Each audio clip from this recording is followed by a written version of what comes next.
Hola, buenas noches a todos. Gracias por acompañarnos en el episodio número 17 de La Luz Azul Podcast. Antes que otra cosa nos presentamos. Mi nombre es Noemí Villalobos. Y yo soy Juan Trejo. Y como ya saben, en esta ocasión vamos a tratar un tema de crimen. Aunque en los episodios pasados en los que hemos hablado sobre True Crime, hemos tocado siempre temas sobre asesinos en serie y sobre gente que ha matado a muchas otras personas. Y aunque en esta ocasión no es un tema tan sangriento, por así decirlo, no deja de ser un caso de crimen, pero aparte es un caso que combina muchas otras cosas. Sí, por ejemplo, tiene algunos tintes de misterio y no deja de involucrar que pues el protagonista de esta historia sí cometió crímenes. Anteriormente nosotros no habíamos tocado como tal este punto en específico que les vamos a compartir, pero igual tiene esa mezcla de lo que hemos ido tratando en los episodios anteriores del podcast. Sí, es correcto. Y para no hacer tan larga esta introducción, vamos a comenzar con el tema. En esta ocasión vamos a tratar por primera vez un caso de una secta o de un culto, como ustedes quieran llamarlo. Seguramente ustedes conocen algunos muy famosos, y en esta ocasión es un caso que la verdad es muy interesante y tiene muchos tintes, así que esperemos que lo disfruten y vamos a comenzar con él.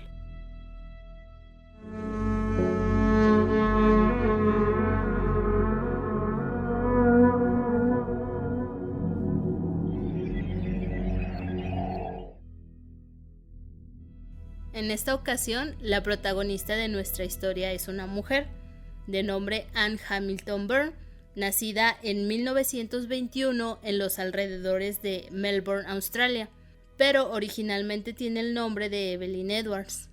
Mientras estuvimos haciendo la investigación, la verdad es que no encontramos mucha información acerca de la infancia de Evelyn. Fueron así como que poquitos puntos y cositas así bien pequeñitas. Entonces, de lo poco que pudimos encontrar es que la mamá de Evelyn se llamaba Florence Lewis y ella padecía de paranoia esquizofrénica.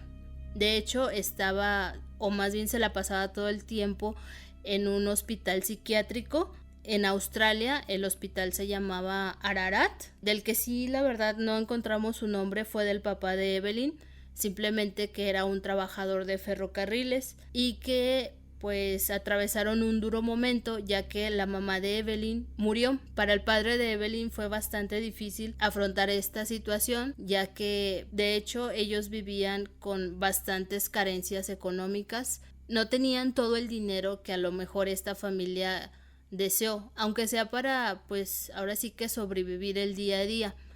Entonces pues debido a este hecho bastante catastrófico, pues lo que sucede es que decide mandar a Evelyn a un orfanato. De hecho, pues no era solo Evelyn, tenía me parece que 7 hermanos aparte. Entonces, a raíz de que está en este orfanato, deciden inscribirla en una escuela, pues donde empieza a conocer personas de dinero, ya que todos los pequeños que están ahí pues provienen de familias de clase social alta. Entonces lo que creemos ahí es que sí influyó, ya que pues fue un giro bastante, digamos que radical a lo que ella estaba acostumbrada. Si nos ponemos a pensar un poquito, pues ahora sí que vivir con estas carencias, era niña y pues realmente cuando uno está chico, pues ahora sí que quiere todo, pues. Entonces ya cuando está en este otro ambiente, con los niños con los que está empezando a convivir, pues realmente son ideas muy diferentes a las que a lo mejor ella pensaba o llegó a creer en su momento. De hecho, pues nosotros pensamos que a raíz de estos cambios que empezó a experimentar desde chica, pues sí tuvo mucho que ver a lo que ella decidió comenzar a hacer con la creación de esta secta. Lo que vendría después en su vida realmente es un tanto incierto. Como ya mencionó Noemi, no tenemos muchos datos sobre la vida de Evelyn o qué estuvo haciendo durante su adolescencia o preadultez. Realmente no tenemos nada de información sobre esto. Lo que sí sabemos con certeza es que quizá con el objetivo de borrar su pasado, de olvidarse de todo, de toda la vida pobre y este cambio del que ya nos habló Noemi, pues tal vez con la intención de ser una nueva persona, cambió su nombre. Ahí es cuando comenzó a llamarse Anne Hamilton Byrne, que es como todo mundo la conocería después. También sabemos que estuvo casada, que tuvo un hijo y que más tarde perdería a su esposo en un accidente automovilístico. Para ponernos un poco en contexto, estamos en los años 60 y en esta época es cuando las costumbres y creencias orientales empezaban a crear un cierto interés e influencia en la sociedad occidental. De hecho, es por esta época cuando empiezan a surgir grupos como por ejemplo los hippies, que realmente es un movimiento cultural que está muy inspirado en religiones y pensamientos orientales sobre libertad, sobre amor, sobre paz, sobre espiritualidad y toda esta clase de conceptos. La práctica del yoga, por ejemplo, era todavía un misterio en Australia, pero Anne se sintió bastante atraída hacia esta práctica y eventualmente comenzaría a enseñarla a amas de casa de clase media en Melbourne, la ciudad donde ella vivía. Es también por esta época cuando Anne conoce al Dr. Raynor Johnson, quien era un físico catedrático del Queen's College, y en este momento todo cambiaría para ambos. Johnson iba a quedar cautivado con el encanto de Anne y llegaría a escribir en su diario que ella era incuestionablemente la más sabia, serena, armoniosa y generosa de todas las almas que había conocido. Ambos comenzaron a experimentar con LSD, que también esta droga es bastante popular por estos años, pues es bien conocido, bien sabido que los hippies consumían mucho LSD y en gran parte esta sustancia era como que la que abría la mente de los jóvenes por aquella época. Empezaban a drogarse con LSD y con literatura y con creencias orientales. Fue como se fueron creando todas estas corrientes New Age. Y aquí es cuando ellos forman un vínculo un poco más cercano. Y es cuando Johnson, que como ya les dije era un catedrático, era un hombre de ciencia, pues por estos años comenzó a presentar a su amiga Anne a su círculo cercano de profesionistas y de hombres de ciencia. Entonces, a raíz de esta amistad que crece entre Johnson y entre Anne, pues en el año de 1963 se funda la secta llamada La Familia. Esta secta estaba conformada pues por doctores, por abogados, por enfermeras, ya que ellos estaban en esa creencia de buscar nuevas corrientes filosóficas.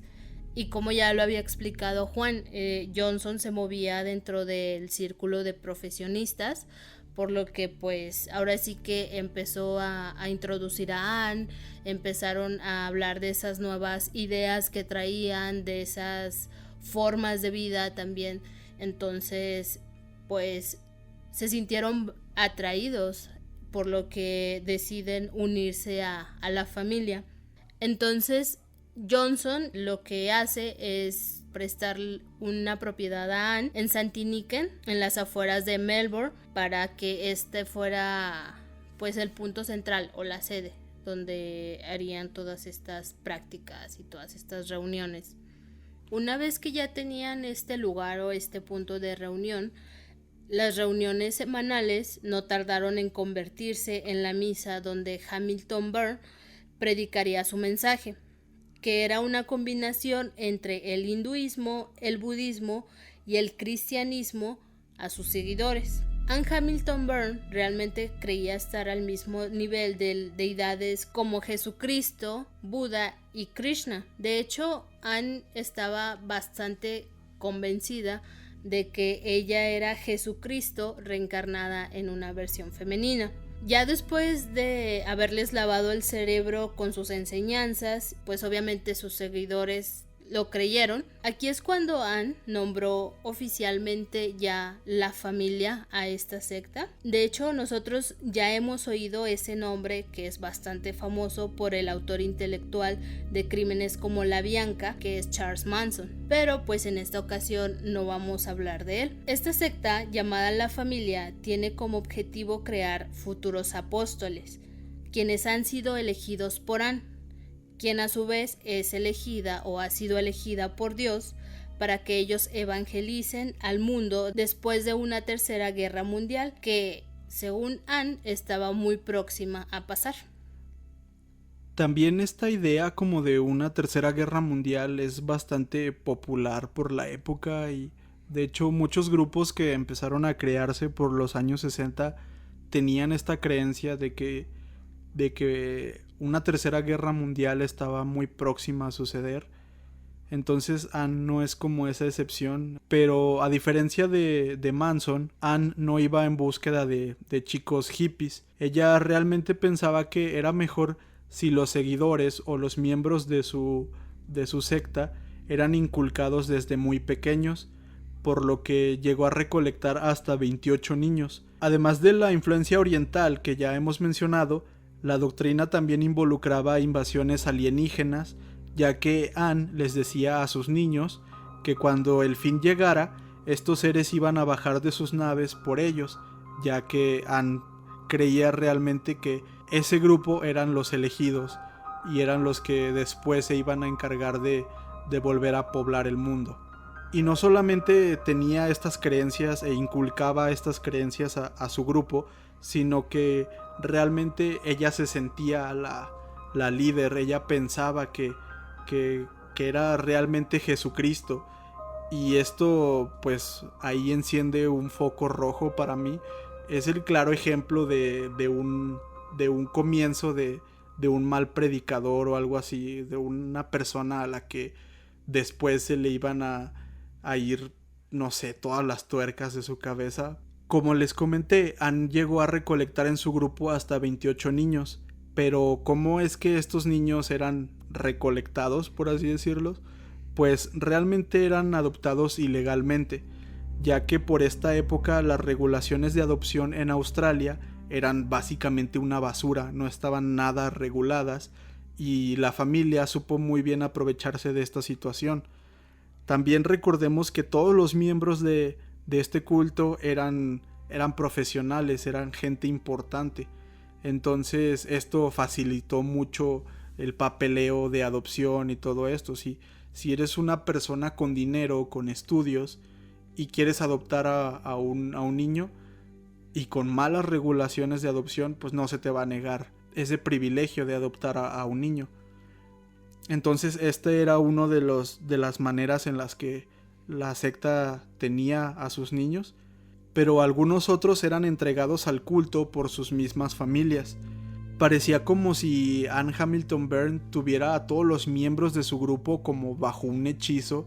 Era tanta la influencia de esta persona que simplemente con decirle a los miembros de su secta, entrégame a tus niños, la familia se los iba a dar. Y no solamente los niños, claro, realmente entregarle tu hijo a una persona, a un predicador, es algo bastante fuerte, pero pues además le entregaban dinero, le entregaban casas, le entregaban básicamente su vida a esta persona. Entonces muchos de los niños que eran parte de la secta eran hijos de los mismos miembros. Ahora sí, quedando un ejemplo de esto que nos acaba de comentar Juan, hay un caso, este es de una mujer llamada Joy, quien también era denominada como una de las tías, ya que también estaba dentro de la secta. Ella sufrió un accidente automovilístico y Ana, por medio de sus clases de yoga, la ayudó. Sus dolores desaparecieron y lo único que esta líder le dijo fue lo siguiente: te sanaré si me sirves. Pues Joy creyó en su palabra y vio el resultado de que sí cumplió con lo que le estaba diciendo. Lo que hace es que le da a su hijo Ben a la familia. Y pues, o sea, si ya lo hemos dicho antes que esta señora se denomina Jesucristo, ya estamos viendo alertas. Básicamente es poner tu hijo a merced y a disposición de esta mujer. A todos los niños dentro de la secta de la familia se les inculcó, o más bien se les metió esa idea de que Anne era su madre biológica. También que, según ella, era de la realeza, cantaba ópera y tenía un castillo en Europa. Además de que a los niños se les decía que descendían del linaje del rey David. Cuando ellos, los pequeños, fueron introducidos, se les cambiaron sus identidades y se les crearon certificados falsos de nacimiento. También ahora sí que a los niños aparte de que se les dio este nombre falso, se les dijo que todos eran Hamilton Byrne, o sea, básicamente todos eran hermanos. Y también en ese afán tan grande de meterles esa idea, pues todos los niños llevaban el cabello corto y todo teñido de rubio, o sea, básicamente si ven las imágenes se ve blanco. En algunas ocasiones a unos niños no se les tiñó el cabello, se les dejó su cabello pelirrojo, ya que también argumentaban que la tía Anne era pelirroja natural. Aunque a ellos les metieron en la cabeza de que su mamá era Anne, ellos se tenían que dirigir a ella como la tía Anne y a su esposo como el tío Bill. Además, había otras 3 mujeres conocidas como las tías, o en inglés aunties, quienes además de tener que cuidar a los niños y de asegurarse que estaban limpios, arreglados, ellas básicamente se encargaban de que se vieran idénticos. Se tenían que vestir los niños iguales, iban a una fiesta y tenían que ir con un suéter rojo, desde el más grande hasta el más chiquito tenía que traer ese suéter rojo. Y las niñas tenían que tener el mismo vestido sin excepción. Como les digo, o sea, ese afán pues sí realmente retorcido de decirles que todos son hermanos y que todos se tienen que parecer, sí te da como que ese, no sé, escalofrío, qué sé yo, pero sí te quedas pensando de que no inventes, o sea, todo lo que tú estás influyendo y todo lo que tú dices y se tiene que hacer como tú dices. Y también creo yo que es algo duro para los niños. Por ejemplo, como ya lo mencionamos, algunos niños llegaban a la familia cuando eran prácticamente unos bebés. Entonces, pues ellos desde pequeños se les empezó a inculcar esta manera de vivir, esta forma de vida.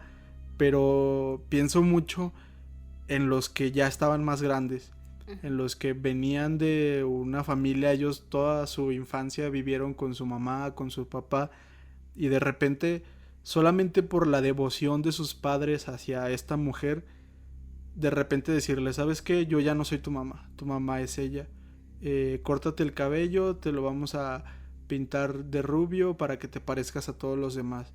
O sea, empiezas a crear pequeños traumas y pequeños, no sé, descompensaciones en la cabeza que sí pueden llegar a dañar muchísimo la cabeza de un niño, porque ya tienen unas ideas.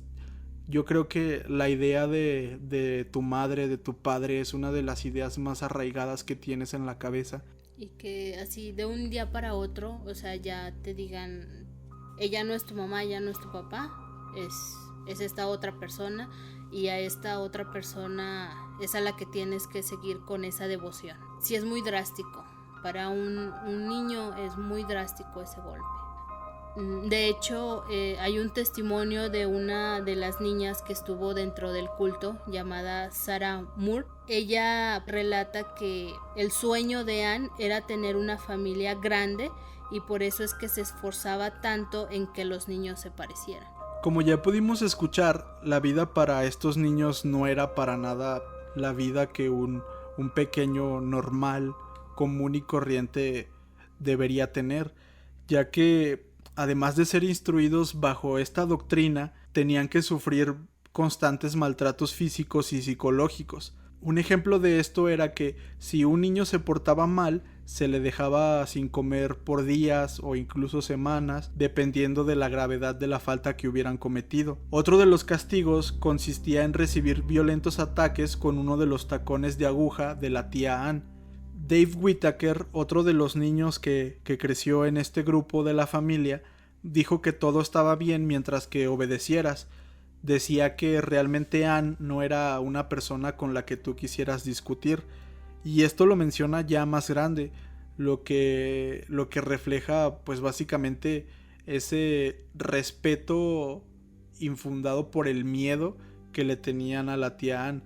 Según testimonios de otros niños de nombre Ben, Rebecca y Sarah, la tía Elizabeth Whittaker en una ocasión dejó un ventilador encendido toda la noche y se olvidó que ella era la que lo había encendido. Cuando despertó en la madrugada, comenzó a cuestionar a los niños de por qué lo habían prendido, y al no recibir una respuesta favorable de uno de ellos, comenzó a descargar toda su furia sobre Rebecca, golpeándola en la cabeza y hombros con una regla a la que los niños llamaban la vara negra de 3 puntas. Aquí podemos ver que no solo era Ann la que propinaba los castigos, sino que también se les daba total libertad a los otros adultos a cargo del culto a que pues hicieran y deshicieran con los niños. Incluso para prueba de esto era que si Ann no estaba en la casa del culto, si no estaba cerca cuando un niño debía ser castigado, pues las tías debían de llamarle por teléfono para que Ann fuera parte del castigo. Ann dictara qué era lo que se iba a castigar y también escuchara cómo el niño estaba siendo castigado. Y pues ahora sí que para rematar, aparte de los maltratos que sufrían los pequeños y a no le eran suficientes, era que ellos eran suministrados con dosis de Valium para mantenerlos dóciles, y también se les daban grandes cantidades de LSD. De hecho, sí hay testimonios que a niños desde muy chicos, 8 o 9 años de edad, se les suministró LSD. En sí, el día a día de los pequeños en la familia era el mismo. Despertaban a las 5:30 de la mañana y debían de prepararse para el comienzo de una meditación. Dentro de su cuarto movían, me parece que las camas, y hacían espacio y todo para empezar con la rutina. Digamos que básicamente era como una retorcida copia de un campamento militar. Y pues obviamente se les exigía disciplina y no hacer preguntas. A pesar de que las normas estaban bien establecidas, estas podían cambiar de un momento a otro. Por eso pues era imposible saber cuándo estaban rompiendo las reglas y cuándo no. Una vez que los niños alcanzaban la adolescencia, se dice que a los 14 años tenían que experimentar una extraña ceremonia de iniciación, obviamente potenciada por drogas. Se les daba grandes dosis de LSD y eran abandonados en un cuarto muy pequeño por ciertos periodos de tiempo, donde solamente recibían las visitas de Ann o algún otro psiquiatra del culto. Además de los niños, también los adultos eran víctimas de abusos por parte de esta líder maniática, ya que hay testimonios de estos miembros de la familia que describen estos maltratos. Ann Hamilton Byrne controlaba totalmente la vida de los miembros, les decía con quién debían casarse, y si ya estaban casados, los obligaba a separarse de su pareja. Justificaba violencia intrafamiliar con la idea del karma. Entonces, dentro de la doctrina de Ann, pues se creía en el karma. Si tú haces algo, pues se te va a regresar. Dentro de los testimonios, una mujer cuenta que su esposo la abandonó con un hijo, y cuando ésta le dijo a Ann, ella le contestó que lo tenía merecido, ya que en su vida pasada había asesinado a la familia de él, por lo que debía de soportar cualquier cosa que su marido le hiciera. Entonces, pues sus ideas realmente estaban ahora sí que muy lejos de ser la palabra de Jesucristo. Otro de los testimonios sobre adultos que también sufrieron maltrato por parte de Ann es el de una mujer llamada Barbara Kibbe. Ella también fue miembro de la familia y nos cuenta que cuando estaba embarazada, Anne la recluyó en el hospital del culto porque tenían un hospital controlado. Muchos de los miembros de la familia eran trabajadores de este hospital, entonces prácticamente tenían esta clínica totalmente secuestrada y todo estaba bajo el mando de Anne.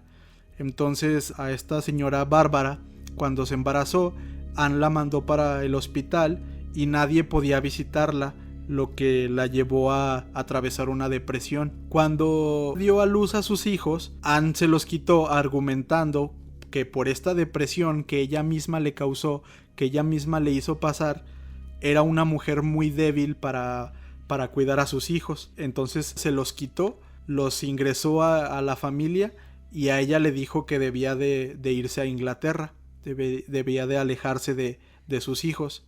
Años más tarde, sus hijos le fueron devueltos, pero con problemas mentales irreversibles. El más pequeño, de 7 años, había perdido totalmente el habla y no tenía memoria de todo lo que había pasado durante su infancia. Y el hijo mayor terminó suicidándose después de varios intentos a la edad de 20 años. Como en muchos otros cultos, los niños y los miembros de la familia tenían nulo o muy poco contacto con el mundo exterior.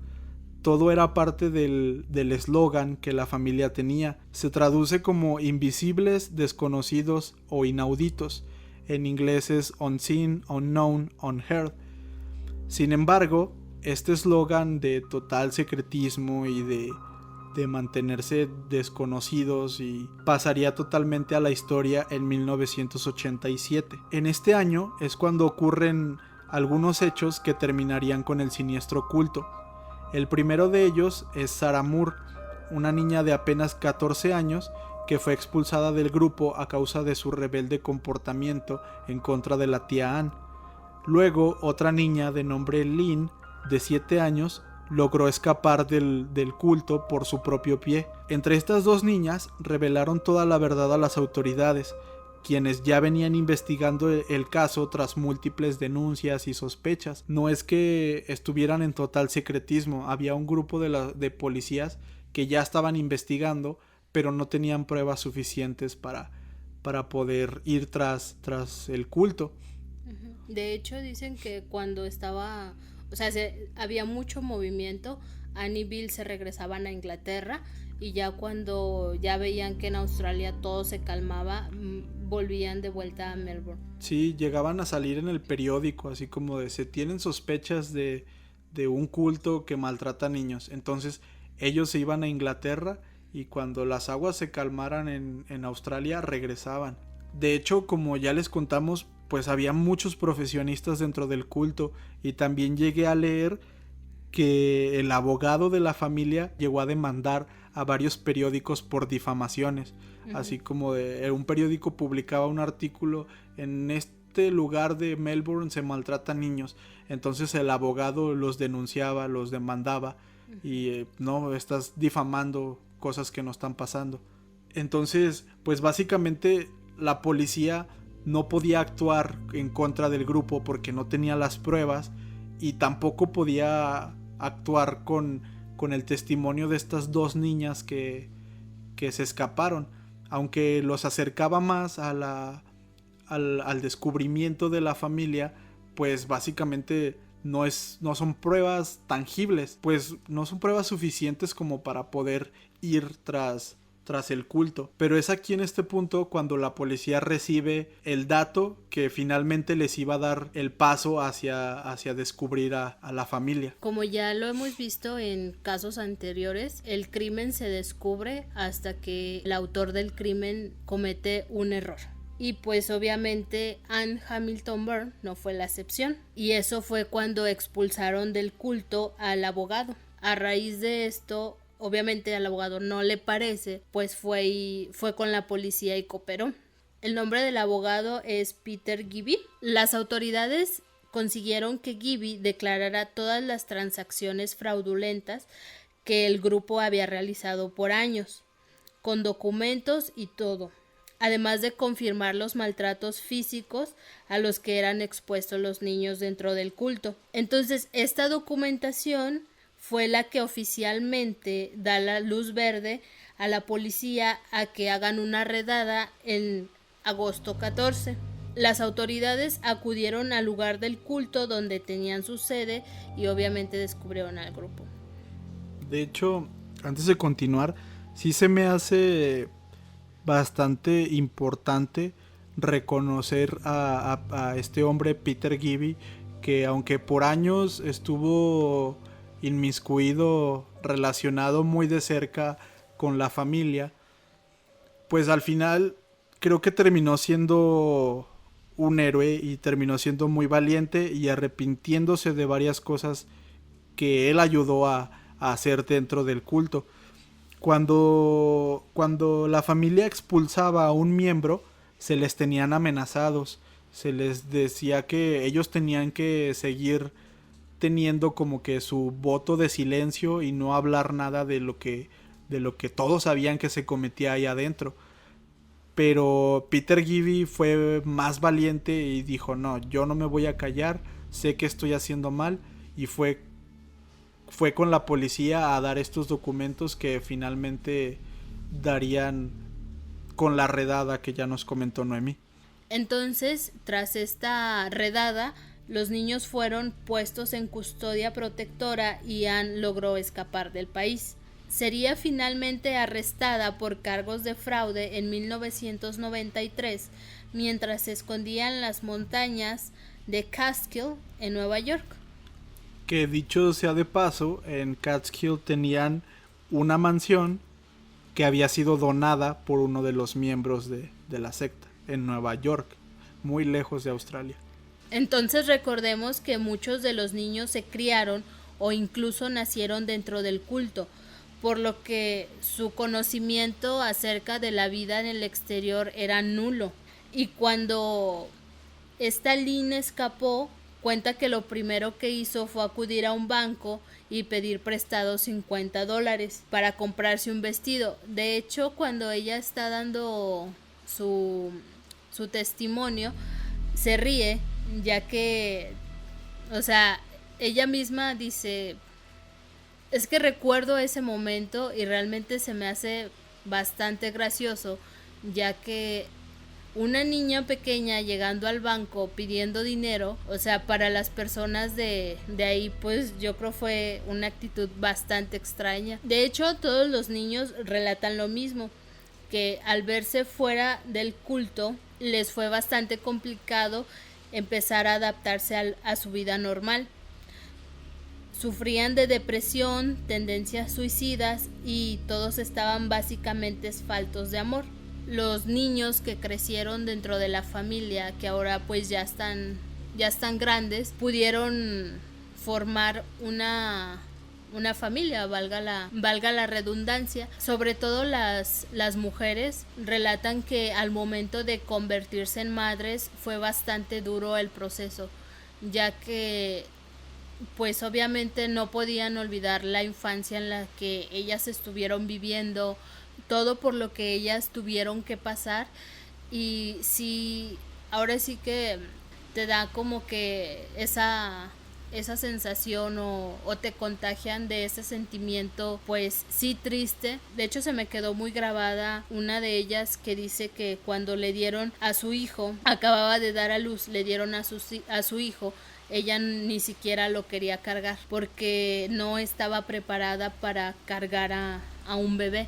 Entonces tuvo que pasar por un proceso bastante difícil y empezar a creérsela que ella era madre, que ella había traído esa vida al mundo y que no iba a ser una mala madre. Otro de los ejemplos de las consecuencias que tuvieron estos niños fue el de la niña más pequeña del grupo. De hecho no se dice su nombre y muchas veces se le tapa su cara. Yo me imagino que ella ahora mismo ha de estar bien o bien dentro de lo que cabe, pero pues yo creo que cambió su identidad totalmente. Pues esta niña, cuando la rescataron, ella sufría de enanismo psicosocial. ¿Qué significa esto? Pues significa que al estar viviendo en un entorno duro, sin cariño, con maltratos físicos y psicológicos constantes, pues su cuerpo no pudo liberar las hormonas de crecimiento que son normales para una persona de su edad, y por eso nunca pudo crecer. Se quedó muy chiquita, muy baja de estatura mucho tiempo durante su estancia en la familia. Entonces relatan que cuando finalmente los niños fueron rescatados, esta pequeña creció 2 centímetros en apenas 2 semanas. O sea, fue muy rápido. Tenía años con la misma estatura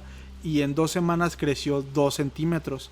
Lo que hizo comprender a las autoridades que pues realmente dentro de la familia los niños estaban siendo víctimas de un sufrimiento bastante pesado y bastante fuerte para ellos. Un nivel de estrés tanto que su cuerpo no podía generar esas hormonas de crecimiento. O sea, es algo que nos da un poco de idea sobre cuán fuerte era este maltrato psicológico hacia los niños.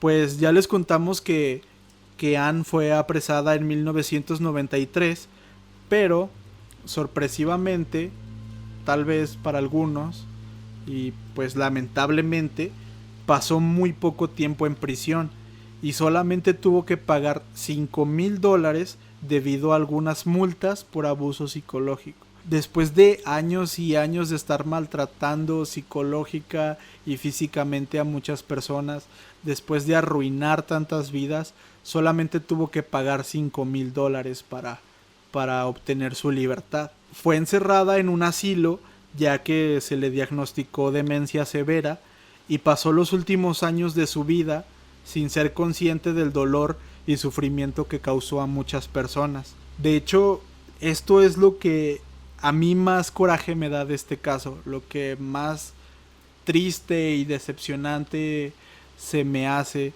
es que esta persona, después de arruinar muchas vidas, como ya lo comentó Noemi, muchos de los chicos que sobrevivieron intentaron suicidarse. No dudo que alguno de ellos lo haya hecho. Todas estas personas, adultos, niños, todos eran personas y todas fueron arruinadas por la mente de esta persona. Obviamente muchas otras personas estuvieron involucradas en estos abusos, en este sufrimiento, pero todo estaba orquestado por ella y ella realmente nunca fue consciente del mal que hizo. Ya deja tú arrepentirse, o sea, hay asesinos que después de que los atrapan no se arrepienten. Hay algunos que sí se arrepienten y total. Esta persona tal vez no mató a nadie directamente con sus manos, pero sí arruinó muchas vidas que yo creo que muchos de estos niños hubieran preferido que los mataran a que los siguieran maltratando psicológicamente. Y al final Anne ni siquiera pudo comprender lo que hizo, acabó con demencia. Ella ni siquiera fue consciente, no tuvo ni siquiera tiempo de pagar una pena, o sea, no tuvo tiempo de arrepentirse ni de nada, porque para ella simplemente, ella siempre estuvo bien, ella siempre tuvo la razón y pues sí, nunca estuvo consciente del mal que le hizo a tantas personas, de las tantas vidas que arruinó, y es realmente lo que a mí más coraje y hasta tristeza me da. Hay un testimonio de una persona que sobrevivió a este culto y que al final, ya cuando salió, quiso conocer a su madre y no pudo porque ya estaba muerta, pero pudo conocer a la familia de su madre, y estas personas accedieron a conocerlo y lo abrazaron. Y él comenta, o sea, son personas que nunca había visto en mi vida, que no conocía, y ellos me abrazaron sin preguntarme, o sea, ellos me quieren porque soy su sangre. Y yo, que consideraba a la tía Anne mi madre, mi todo, nunca recibí un abrazo tan efusivo, tan sincero de su parte.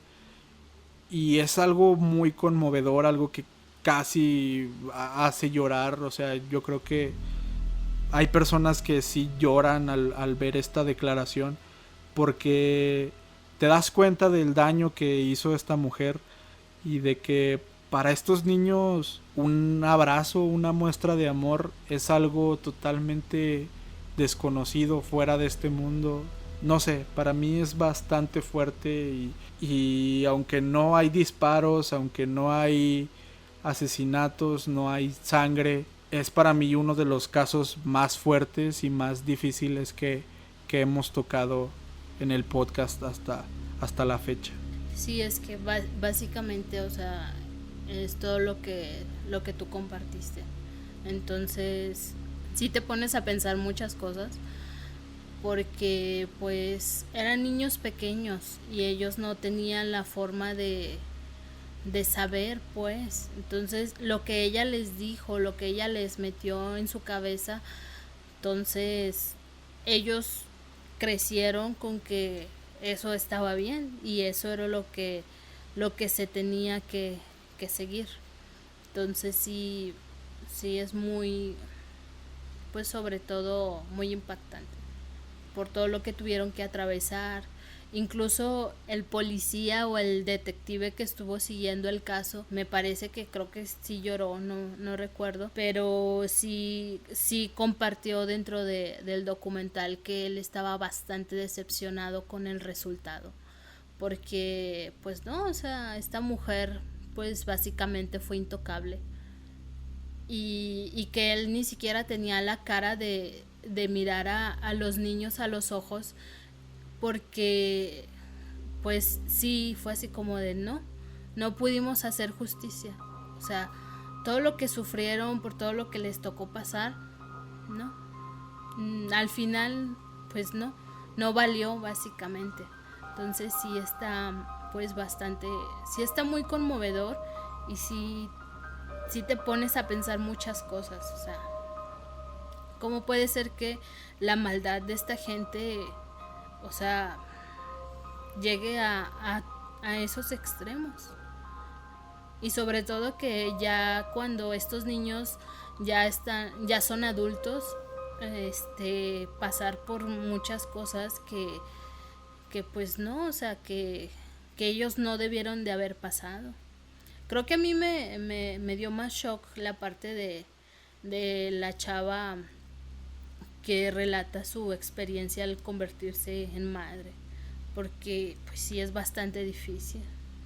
Sí, es que realmente pues todos los testimonios son algo desgarradores porque pues sí, o sea,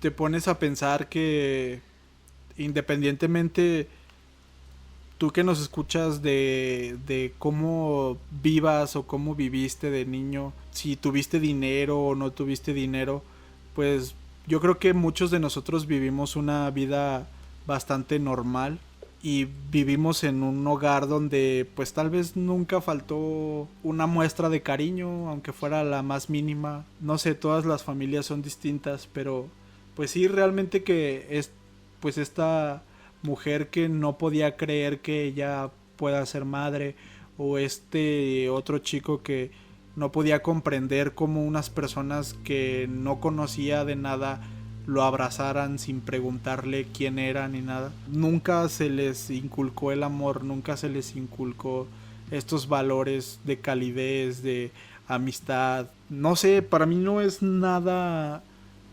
minúsculo esto, para mí es muy muy importante porque es quebrar completamente la vida de un niño y la vida de ciertas personas y después lanzarlos al mundo real y saber que hay cosas buenas y malas, pero que casi todo lo que van a vivir fuera es mucho mejor de lo que por años ellos creyeron que era lo más normal.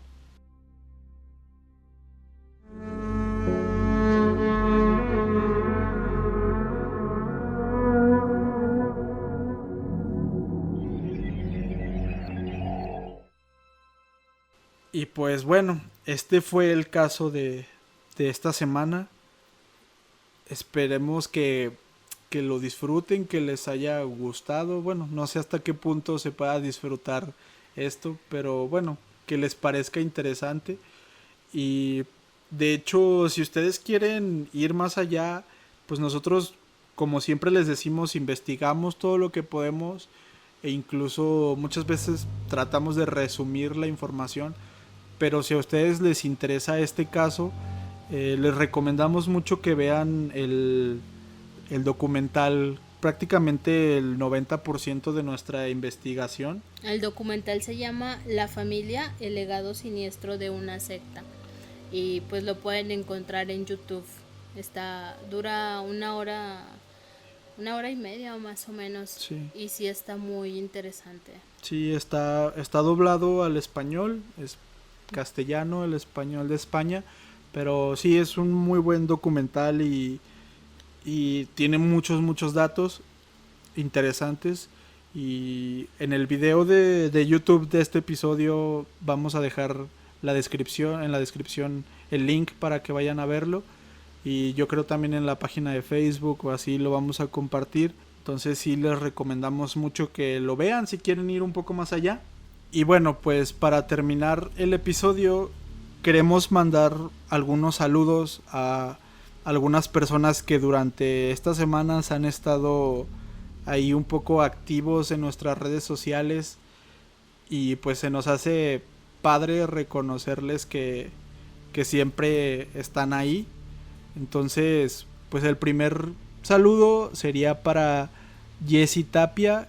Ella es de Argentina y ella nos ha mandado mensajes a Instagram, y también durante estas semanas ha estado ahí un tanto activa con nosotros en Facebook. Entonces, un saludo hasta Argentina. Ella nos comentó en Instagram que sí le interesaría escuchar el episodio de Edgar Allan Poe. Entonces, pues ahí lo vamos a estar trabajando. Pero sí, muchas gracias por siempre estar ahí atenta, y un saludo hasta Argentina. El segundo saludo es para Luis Galarce. Él es de Chile y él nos dejó una recomendación en Facebook. De hecho, él nos escucha en iVoox. Y pues un gran saludo, y nos alegra mucho que te hayas unido a la familia de La Luz Azul Podcast. Muchas gracias, Luis. El siguiente saludo es para Fernando G. Soler. Él es de Mexicali y también nos dejó una recomendación en Facebook, y pues nos deseaba mucho éxito en ese comentario. Así que qué padre, carnal, que te haya gustado el podcast y que te estén gustando estos episodios. Así que pues un saludote hasta Mexicali.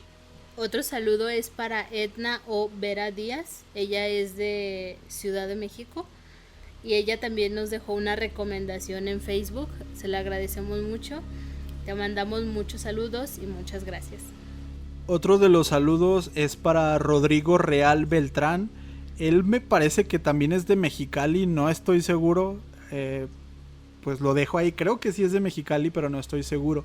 Él nos dejó un mensaje en Facebook y él nos puso que cuando subimos la primera parte de La Mano Peluda lo habíamos dejado picado y que ya quería escuchar la segunda parte. Entonces, pues bueno, ya están las dos partes arriba, así que pues muchas gracias, Rodrigo, por escucharnos, y qué padre que te gustó. Esperamos que la segunda parte también te haya gustado, y pues un saludote hasta donde vivas. Creo que sí es en Mexicali, pero si no, pues hasta tu casa. El otro saludo es para Mérida Brena. Ella nos dejó un mensaje en Facebook y nos comentó en YouTube de algunas recomendaciones, y pues muchas gracias, Mérida. No sé de dónde eres.